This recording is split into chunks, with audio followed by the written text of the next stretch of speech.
শুভ দুপুর বন্ধুরা। লাঞ্চে আজকে কি নিয়ে বসেছি তোমাদেরকে একটু দেখাবো।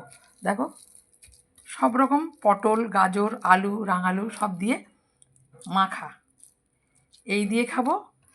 আর দেখো, সব বেড়ে নিয়েছি পেঁয়াজ দিয়ে। আর এই যে, আর খাবো এই যে টক দই দিয়ে খাবো আজ। কারণ আজ আমি ডাক্তারের কাছে গেছিলাম, তার জন্যে বেলা 1:30টার সময় বাড়ি এসেছি।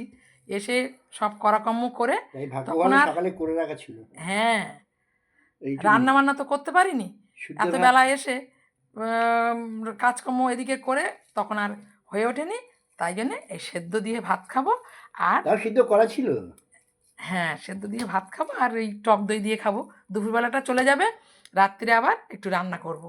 চলো খাওয়া শুরু করি, 2টো বেজে গেছে, খাওয়া শুরু করি।